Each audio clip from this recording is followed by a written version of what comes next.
What's going on? Welcome in the Matt Bernier Show. My name is Matt Bernier. You can follow me on Twitter at Bernier_Matt. This is the recap edition, going back and taking a look at some select races from this past weekend. That would be the weekend of April the 13th. Most notably, a couple of grade ones from down at Oaklawn Park. We'll also take a look at a grade one from Keeneland over the weekend. But the big one is the Arkansas Derby. We'll kick things off with that here momentarily. Thank you for listening. There's a number of ways that you can take this thing in.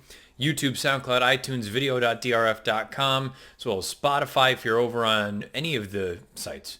Make sure you subscribe, you rate and review. Questions, comments, concerns beneath the video player on YouTube or directly to me on Twitter at Bernier_Matt. The Derby preps are done. This season is over. Your opportunity to accrue points for the Kentucky Derby come and gone.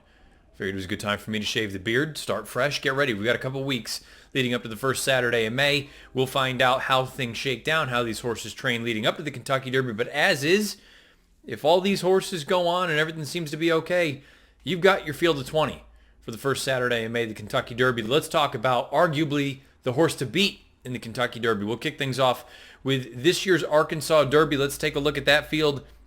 You had 11 of them signed on. Two favorites, though, really took the lion's share of the money in Omaha Beach, as well as Improbable, both Southern California imports. One goes out for Richard Mandella, one goes out for Bob Baffert. It was going to be interesting to see how the dynamics of the race would unfold, with Improbable sporting blinkers for the first time, gets Jose Ortiz for the first time, and we know what Mike Smith and Omaha Beach are capable of. We saw that in the Rebel, one of the split divisions, in his most recent start. What you got was a pretty entertaining horse race, but really a pretty authoritative victory for the horse Omaha Beach. Let's take a look at the stretch run of this year's Arkansas Derby. Long range Toddy, then comes Laughing Fox, Omaha Beach. Improbable in second. Omaha Beach is now a length in front. Improbable gonna try him one more time. Omaha Beach, Improbable to the outside. Omaha Beach just won't let him by yet. Improbable second. Omaha Beach, yes! The 83rd Arkansas. Omaha Beach gets the job done over Improbable. The favorites run 1-2. Country House rounds out your trifecta at odds of 8-1. Let's take a look at the winner. Omaha Beach never out of the money in 7 lifetime starts, 6 times in the exacta. 3 of those victories over $1.1 million in career earnings. Owned by Fox Hill Farms Incorporated, trained by Richard Mandella, bred by Charming Syndicate in Kentucky. Ridden to victory by Mike Smith, and you can see the pedigree at the bottom of his horse card. He's by Warfront out of a Seeking the Gold mare named Charming. Now, impressive enough visually, the figures make it look that much better. From a buyer standpoint, a 101 buyer, a 121 pace-adjusted time form U.S. rating. Interesting thing to note, the raw number for time form is a 123, so it's even faster. Improbable earns a 99 buyer, 120 pace-adjusted time form U.S. rating. The numbers all seem to check out for the most part. This was really all around a very impressive effort from Omaha Beach. It was a brilliant ride from Mike Smith. I've seen some people over the weekend talking about how, Smith really made life difficult for Jose Ortiz and Improbable by not allowing Improbable out, going down past the stands for the first time, going into the first turn. Jose wanted to get him extricated from down in there amongst horses with all that slop being kicked back in his face. And it's been well documented. The outside is probably where you wanted to be at Oaklawn all day on Saturday with that sloppy sealed track. Obviously the conditions weren't great, but occasionally from those sort of circumstances, biases can develop. And perhaps outside is where you wanted to be. Improbable, they tried to get him out there. Mike Smith hemmed him in beautifully. And it's become a thing for Omaha Beach. He has this sort of brush right to the front where take no prisoners. Reminds me a little bit of when Abel Tasman was at her best. We initially, myself included, and I know there were a number of other people that thought this way as well, we looked at it and said, boy, she's her own worst enemy. Okay, you can do this every once in a while, but realistically, are you going to be able to continue to make these just bold brushes down the backside right up to the front and be able to hold off the horses that you're right there with and any of the confirmed closers that are really, really quality? Omaha Beach, he does these things and he just doesn't stop. He just continues to go on and on and on. And I'll say it again, I initially had thought, first, maybe he was a little bit of an underachiever. Second, maybe one turn was going to be his game. Third, maybe he was just a sloppy track freak.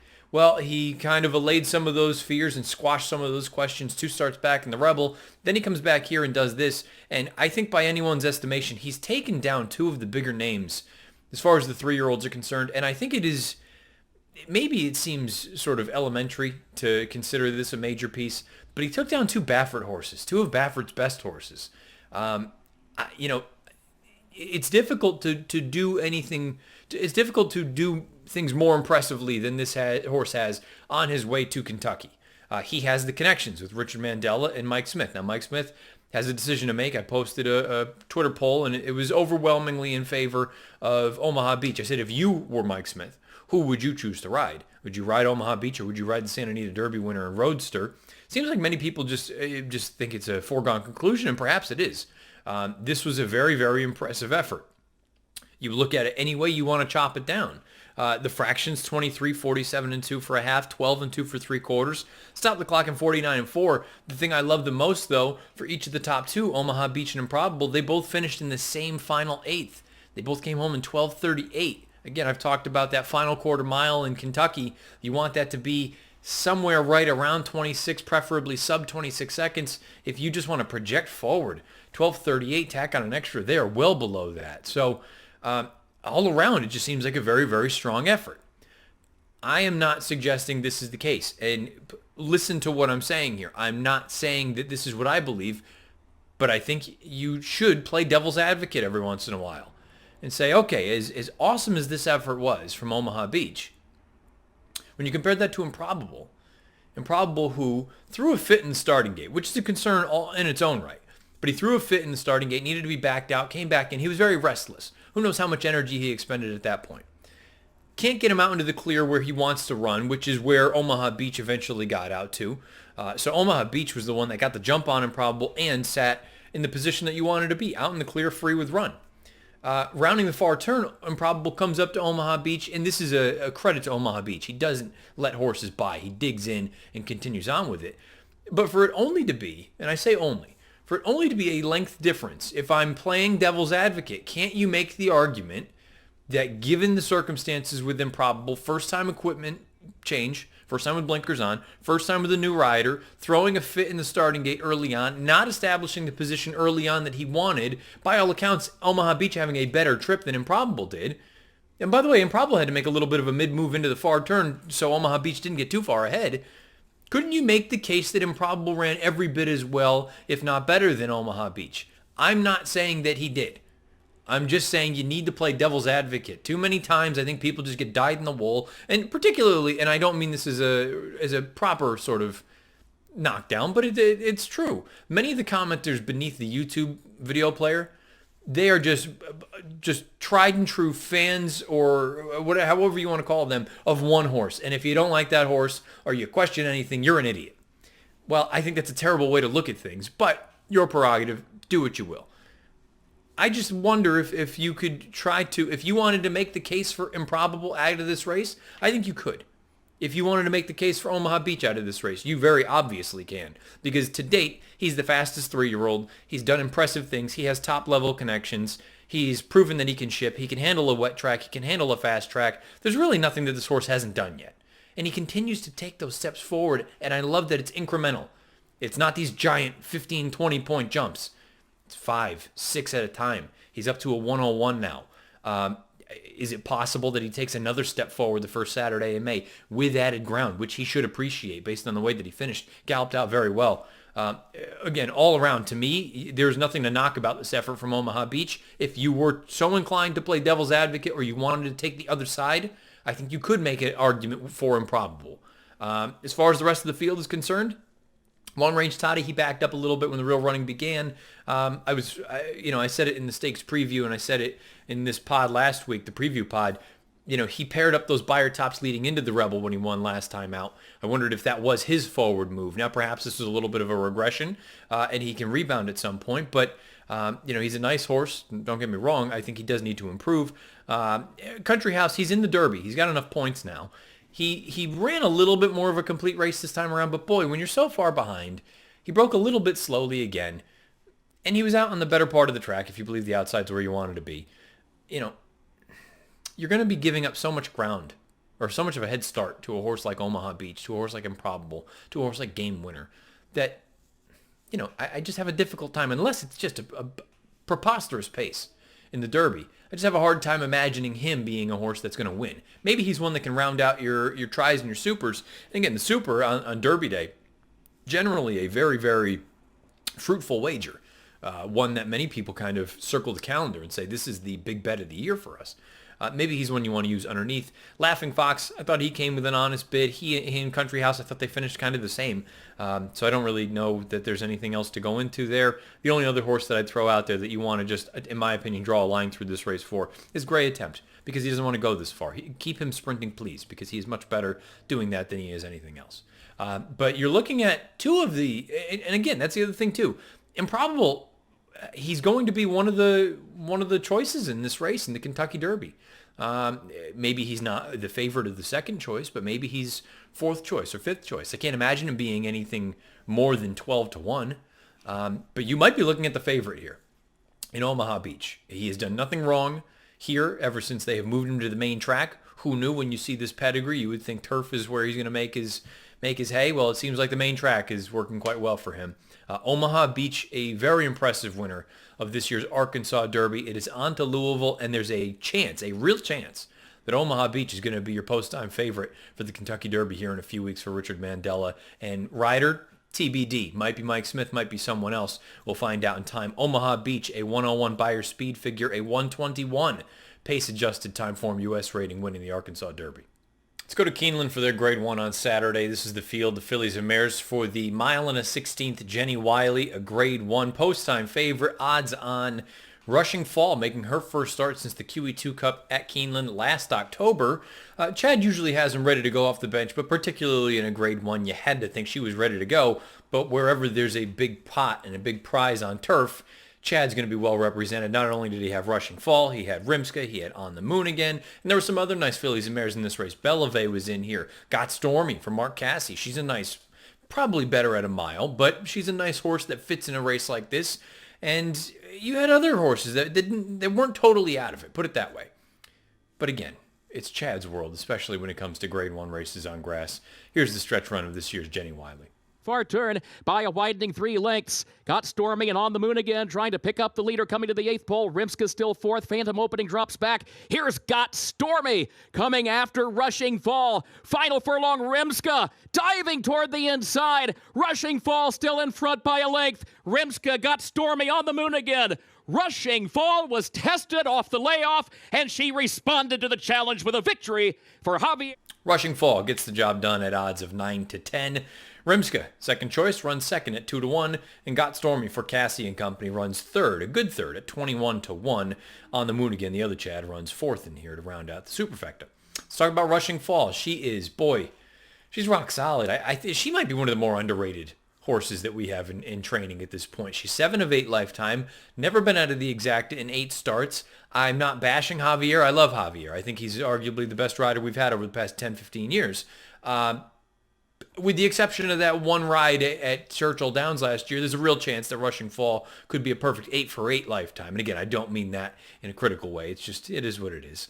Over $1.5 million now in career earnings, owned by E5 Racing Thoroughbreds, trained by Chad Brown, bred by Fred W. Hertrich III and John D. Fielding in Kentucky, ridden to victory by the one and only Javier. And you can see the pedigree at the bottom of the horse card. She is by More Than Ready, of a forestry mare named Autumnal. 98 Beyer speed figure, 123 pace adjusted time form U.S. rating for Rushing Fall. She earns a 121 raw number, 124 pace adjusted rating for Rimska. So she actually earned the fastest rating in the field with a 97 Beyer speed figure. The third and fourth place finishers Got Stormy and On the Moon again. Got Stormy a 96 Beyer, On the Moon again a 95, 121 and 123 time form ratings respectively. You take a look and see with the way that these fillies and mares finished, first things first, 3/4 and mile calls according to Timeform US color-coded blue, meaning they were slow helping horses forwardly placed, most notably Rushing Fall. They all came home very, very well. Rushing Fall should have had something left in the tank with the way that those fractions went out. You take a look at them all throughout, 23-4 for the quarter, 48-2 for a half, 13-3 for 3/4. They stopped the clock for 8.5 and 42 and 3. I think she's just a really quality mare all around. She's a filly at this point. She's 4. The thing I love about her is she has the ability to sit off of a target if somebody else is hell-bent on the lead. And if nobody wants to go, she can do exactly what Javier did. Put her right on the engine. She's going to be loving life. You saw her out there. Ears were straight up until they turn for home. He sets her down. She goes on with it, digs in gamely. Rimska, not the most ideal trip. Irad tried to get her out into the clear, turning for home, splitting horses. It was a little bit tight. Probably got a little bit of a shuffle back on the moon again. Was able to loop on the far outside beneath Johnny V.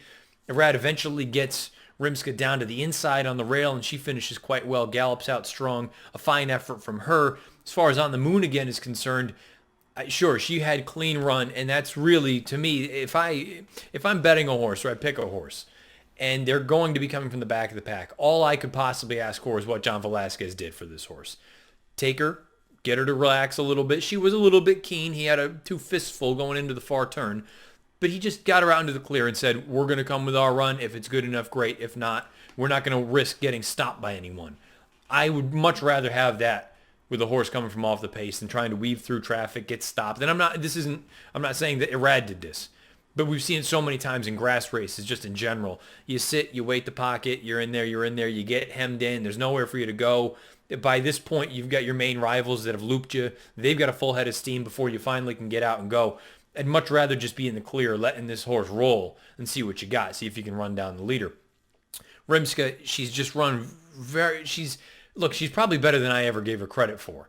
I never thought she'd be a grade 1 type with the way that she kicks home. It's hard to argue that at some point there's not going to be a grade 1 for her. As far as on the moon again is concerned, the pace compromised her because she would really appreciate something to run at with that kind of running style. The other thing to keep in mind, in almost all of her stateside starts, she has had blue fractions to run at. So she's been a little bit unlucky, I think. And I'd also like to see her stretched out a little bit. Most of her runs for Chad have been at 1 1/8 or 1 1/4. I'm not suggesting she needs to go out to the 1 1/4, but I think any additional real estate for her is going to be to her benefit. You look at the final the final 5/16 for all of these top 4 finishers, 29:15, 28:81, 29:07, 28:68. So on the moon again finishes the fastest of them all. But when you're coming from so far back with that little bit of sort of lack of pace to help kind of with that late kick of yours, just going to be up against it. I'd like to see her stretched out. I think she ran well. I think Rimska ran well, and I also think God Stormy ran really well. I said right before we cut to the replay, I would like to see her more at a flat mile. I could see a race like the Just a Game at Belmont Park being for her, the Distaff Mile at Churchill Downs, and I'm just speculating here. Haven't read anything one way or the other. I did read there's a chance that Rushing Fall is wheeled back for that race at Churchill. We'll find out about that. With Chad, it's always a matter of you've got so many really serious racehorses. You don't want to run them all against one another. So it's a little bit of a sort of a mix and match situation. You want to be well represented here, well represented here, well represented here, while also doing right by the owners and things like that. So it's a tough position to be in. It's a good position to be in, but it is a little bit difficult to sort of jockey them all around and position them where they are most fitted. But what she's done so far, Rushing Fall, it's hard to knock her. I think she's arguably one of the more underrated horses that we have in training. She gets the job done. She is now a Grade 1 winner. She's a Grade Stakes winner at 2, 3, and 4. And I believe now she's a Grade 1 winner at 2, 3, and 4. Rushing Fall, she has done nothing wrong throughout her career. She gets the job done. 98 Beyer, 123, pace adjusted, Timeform US rating, winning the Grade 1, Jenny Wiley at Keeneland. Button up with the Grade 1 from Sunday down at Oaklawn, the Grade 1 Apple Blossom, a short field of 6 fillies and mares going 1 mile and a 16th. Post-time favorite at odds of 9 to 10, Midnight Bisou. She won the Azeri running into this race, coming into it in good form. She defeated Elate, who she'd run into again here. Elate went off as the second choice at odds of 6 to 5. Boy, but there was a gutsy Canadian bred, a Manitoba bred named Escape Clause, who I've really grown to become a big fan of this filly, this mare at this point. She's 5 years old. Was she going to be able to prove that she could run with the big girls at 2 turns? To me, that was going to be the key. Because when she ran at 7/8 out in Southern California, that really isn't her game. I think she's more of a route kind of filly or mare. She proved that she is right there with some of the bigger names in here. Here is a very exciting stretch run of this year's Apple Blossom. The rail. Midnight Bisou to the outside. Escape Clause is still in front past the furlong marker. Midnight Bisou is second. Elate is 3 back in third. This is down to Escape Clause or Midnight Bisou, and Midnight Bisou puts her head in front. Escape Clause is running her heart out at the rail. Midnight Bisou. Escape Clause coming back. Midnight Bisou. What a race. Midnight Bisou. Midnight Bisou gets the job done over Escape Clause by a nose, finishing about 3 lengths ahead of the third place finisher Elate in here at odds of 6-5. Let's take a look at the winner, Midnight Bisou. She is unbelievably solid. Never out of the money in 14 lifetime starts, 8 times a winner, just under $2.5 million in career earnings. It's been a very, very good run here for this lovely, lovely filly. Owned by Bloom Racing Stable LLC, Madicket Stable LLC, and Allen Racing LLC, trained by Steve Asmussen. Bred by Woodford Thoroughbreds in Kentucky, ridden to victory by Mike Smith. And you can see the pedigree. She's by Midnight Loot out of a repent mare named Diva Delight. 100 buyer for Midnight Bisou, 100 buyer for Escape Clause, running 1-2 in this year's Apple Blossom. 121 time form U.S. ratings, both pace adjusted and raw for both of these fillies. You go back to Elate running third. She earns a 95 buyer and a 117 time form U.S. rating. This was a horse race. This is what you like to see. Obviously, we all wager on these sorts of things, and if you had a rooting interest and it worked out or it didn't work out, it is what it is. But strictly from the fan standpoint, what a horse race. They just throw it down. It's a great run. Midnight Bisou comes back to hand very comfortably. When Mike Smith says go, she rolls up 3-4 wide in the clear. Looks like she's just going to go and blow the doors off this field. But Escape Clause, she digs in gamely. Sure, she gets a little goofy with her leads down the lane, but that's kind of her. She's done that throughout her career. But she doesn't wilt. She goes on with it and fights back. All around, a really good effort from the top two. Nothing to knock about them. Midnight Bisou, there's still that little lingering piece about that extra 16th of a mile when we do get to the races that are a mile and an eighth. But, based on what she's done so far, I have a difficult time sitting here saying, you know what, I'm just going to continue to play against her or try to beat her, because she's quickly developed into that sort of filly where she just goes out there and she gets the job done. Maybe the pace isn't ideal. Maybe there's a rock solid horse, a gutsy horse that's going to battle her every way. She just seems to get it done. I still would love to see them at some point try a one-turn configuration with her. I know most of the money is in the longer races, but boy, I would love to see her at a sort of a one-turn 7/8, one-turn mile at some point. I don't know if that's in the cards for her, because I'm sure they have bigger and better aspirations, particularly leading up to a race like the Breeders' Cup Distaff. But boy, Midnight Bisou, she's rock solid. And Escape Clause, again, I've become a big fan of hers. I think the connections, I think the story's great, and it'll be interesting to see where she shows up next. And as far as Elate is concerned, she wasn't embarrassed here, but I expected there to be a significant forward move, second start off the layoff. And I don't think we got it. I think it was a very comparable effort to the one you saw first off the bench.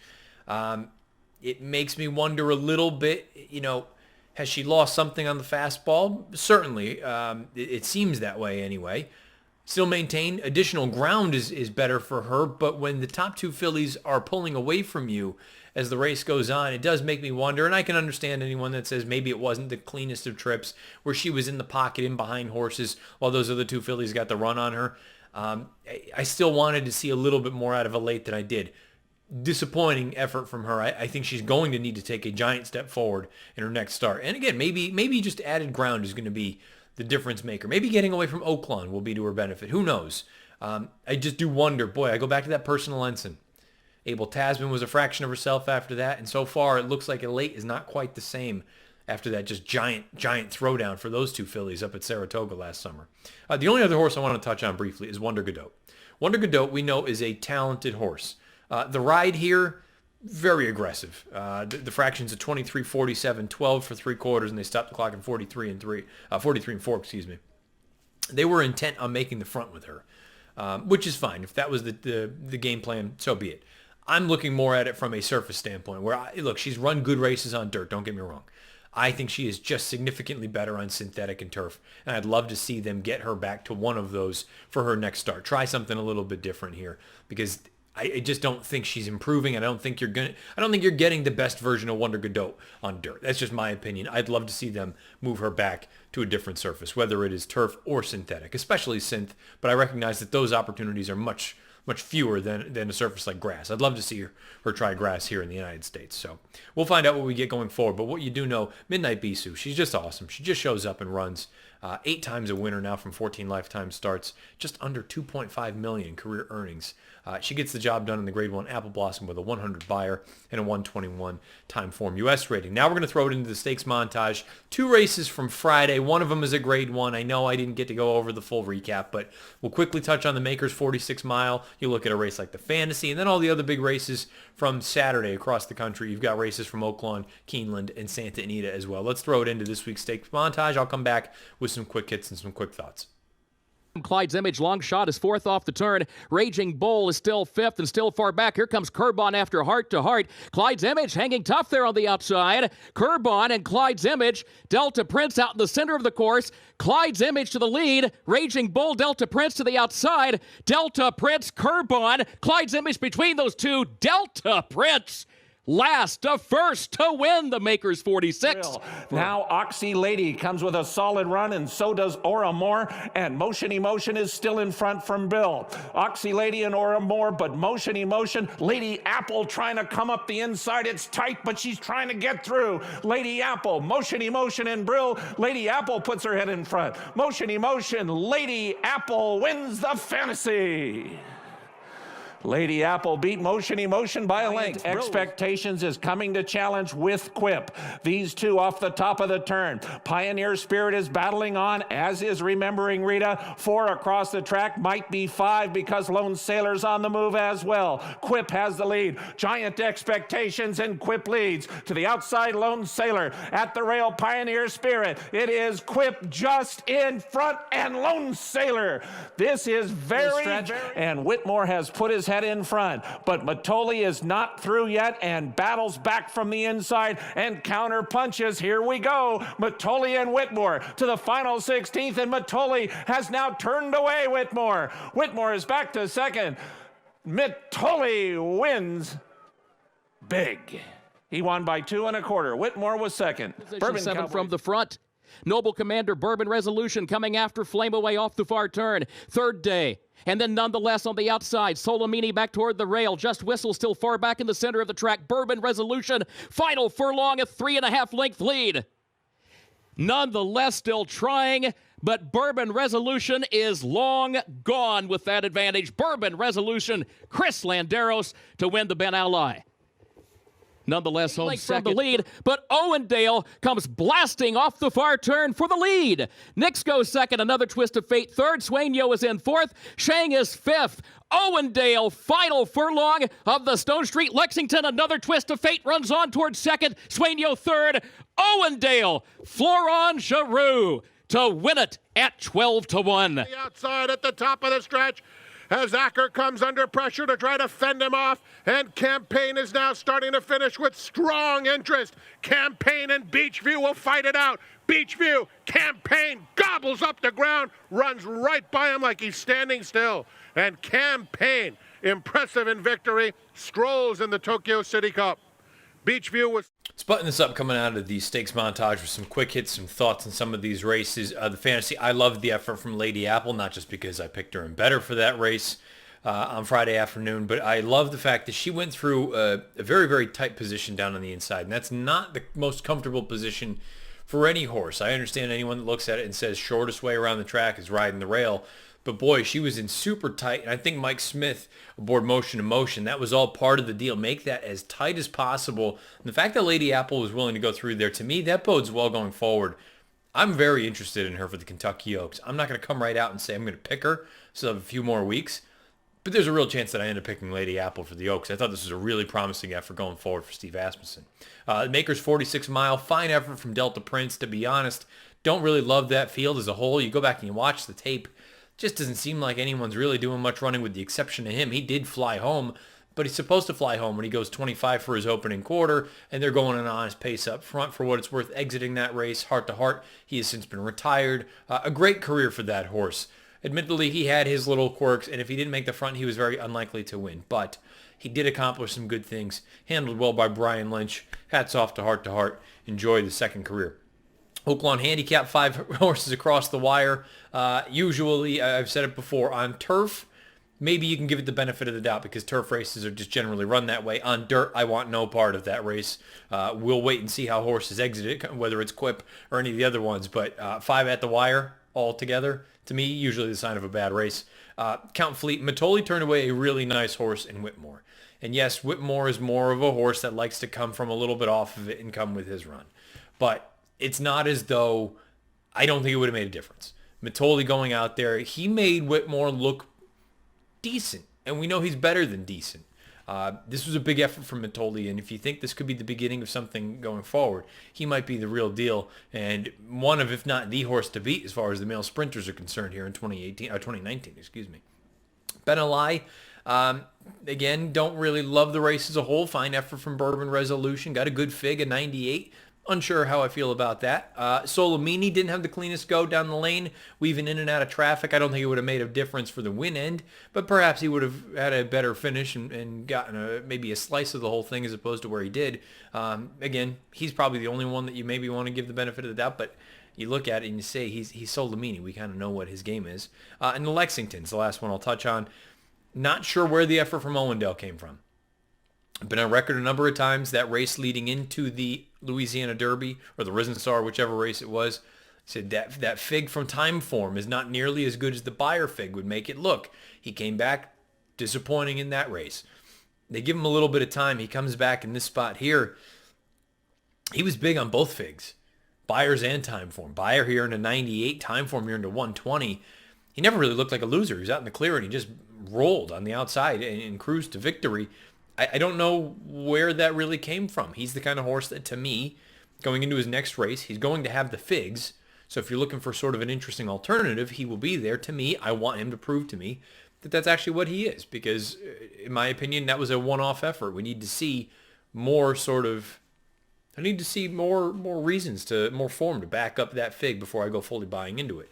As far as the other horses in that race, another Twist of Fate seems to be rather uncomfortable in and amongst horses. That's not necessarily a good thing because generally if you don't make the top, that's where you're going to be. He runs in spots still. I think he might be a little bit more of a work in progress than I thought he was. You'd like to think at some point he'll get more comfortable if he is in and amongst horses, because keep in mind, this race and the run at Sunland, those are the only 2 times that he's ever really been in a position like that, because the races up at Golden Gate, he was just simply faster than everyone else, went out to the front and didn't have to deal with anything. So I think he is actually learning a little bit more, and maybe he's more of an unfinished product than I had anticipated or had made sort of known. I still think he's very talented. I still think there are races for him. And Sueño, I think Sueño's the one that's going to kind of get lost in the shuffle a little bit here. I think he ran better than it looks. He was shuffled in behind horses, rounding the far turn. He had to wait. Finally was able to get out into the clear and go on, and he finished very, very well. I think if he was able to start his run the same time as some of the other big boys, perhaps he would have made it a little bit closer. I don't know that he would have won the race, but I think Sueño's race in the Lexington better than perhaps it looks on paper. So there you have it. Some quick thoughts from this week's stakes montage. Let's just continue along. We'll roll into the weekend's best as far as Beyer speed figure performances are concerned. 3-year-old males on dirt, no surprise. Omaha Beach with a 101 in the Arkansas Derby. 3-year-old fillies on dirt, newly minted, an 87 in a maiden special weight at Aqueduct. 3-year-old males on grass. How about this? A race from New York. Front Run the Fed, 86 in a maiden special at Aqueduct on the grass. 3-year-old fillies on grass. Valiance and Eye in the Sky, they tied with 80 Beyers, one in a maiden special at Gulfstream, the other in the Misdirection at Aqueduct. Older males on dirt, we just spoke about Matoli with a 107 in the Count Fleet down at Oaklawn. Older fillies and mares on dirt. We saw that at the top, or one of the races anyway, with the Apple Blossom, Midnight Bisou, and Escape Clause. They both earned 100 Beyers. Older males on grass. Dover Cliffs, Harv Won't Tap, Navy Armed Guard, Bird's Nest Party. All earned 90s. And an on-winners of 2 other than at Tampa. The older fillies and mares on grass, Rushing Fall, we spoke about her with the 98 Beyer winning the Jenny Wiley at Keeneland. There you have it, the weekend's best as far as Beyer speed figure performances are concerned. Thank you for listening to this podcast or watching it. However you take this thing in, you've got plenty of ways. YouTube, SoundCloud, iTunes, video.drf.com, as well as Spotify. Wherever you do listen, please rate, review, subscribe, get everything that DRFTV has to offer. Questions, comments, concerns, either beneath the video player on YouTube or over on Twitter at Bernier_Matt. I will be back in just a few short days now. We're going to come back and we'll take a look at the preview edition. Still TBD how I want to go forward with these next couple weeks. Maybe these next 2 preview shows will be more about recapping what has gone on with the Derby prep season. We'll see. We've got some time to kind of workshop some stuff and think about how I want to go about that. But at any rate, I'll be back with the preview edition on Thursday afternoon. Until then, best of luck however you play, whatever you play, wherever you play. This has been the recap edition of the Matt Bernier Show.